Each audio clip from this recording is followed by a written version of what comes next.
بسم اللہ الرحمن الرحیم۔ میرے حبیب کریم سید عالم صلی اللہ علیہ وسلم نے فرمایا، اللہ کریم نے بندے کو، مخلوق کو پیدا کرنے سے پہلے جو تحریر سب سے پہلے لکھی تھی نا، اللہ نے اپنے پاس جو جملے سب سے پہلے لکھے تھے بندے بنانے سے بھی پہلے، وہ فکر یہ تھے کہ ان رحمتی سبقت اعلی غضبی، رب کریم نے لکھا تھا بے شک میری رحمت زیادہ ہے، میرا غضب زیادہ نہیں ہے۔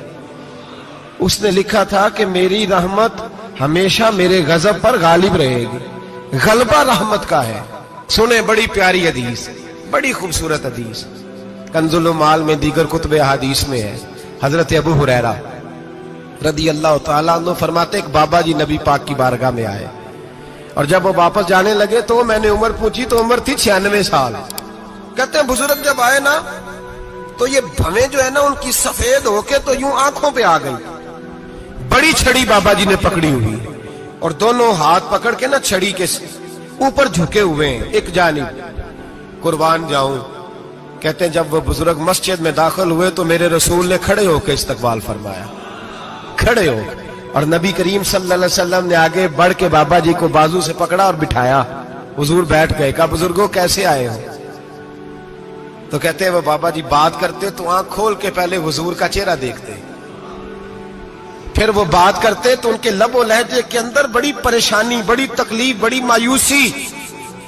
عرض کرنے لگے یا رسول اللہ، حضور زندگی ساری گناہوں میں بیت گئی ہے، حضور غلطیاں ہی غلطیاں، یاد ماضی عذاب ہے، یا رب چھین لے مجھ سے حافظہ میرا۔ اے اللہ کے رسول بڑی لمبی فہرست ہے، پاپ ہی پاپ ہے، کالے سیاہ دفتر ہے۔ یا رسول اللہ صلی اللہ علیہ وسلم جب پلٹ کے دیکھتا ہوں حضور مجھے نیکی دکھائی نہیں دیتی۔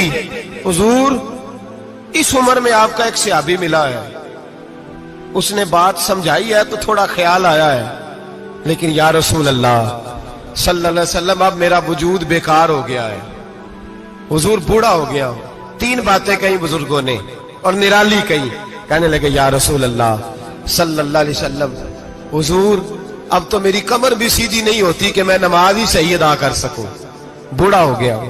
یا رسول اللہ صلی اللہ علیہ وسلم اب میرے اندر طاقت نہیں کہ میں محنت مزدوری کر کے صدقے اور خیرات دے سکوں۔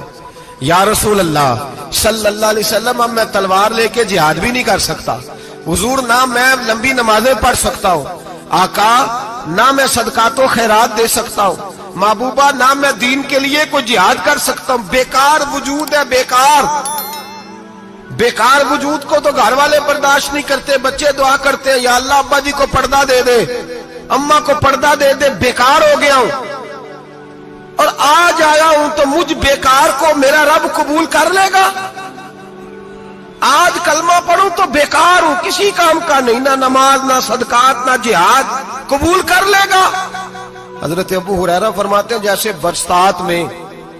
برسات میں بارش کی جھڑی لگتی ہے، یوں مصطفیٰ کی آنکھوں سے جھڑی لگ گئی، حضور کھل کے روئے، کھل کے۔ اور میرے حبیب پاک نے فرمایا بزرگوں بڑے مجاہد ہیں، دین کے لیے جہاد کرنے والے بڑے ہیں، رب کریم کو آپ کی تلوار کی اتنی حاجت نہیں، اور فرمایا اس کے خزانے کوئی خالی تو نہیں کہ آپ ہی گویا صدقہ دیں گے تو بھرے جائیں گے، اور فرمایا پھر رب کریم کی شان میں اضافہ نہیں کرتی عبادتیں، وہ تو بندے کو نفع دیتی ہیں۔ میں بزرگوں نہ آپ جہاد کریں، نہ آپ صدقات دیں، لا لمبی نمازیں پڑھیں، آپ صدق دل سے آ جائیں، اللہ کے رسول کا وعدہ ہے رب آپ کو بغیر حساب کتاب جنت عطا فرما دے گا۔ آنا تو شرط ہے کہ نہیں؟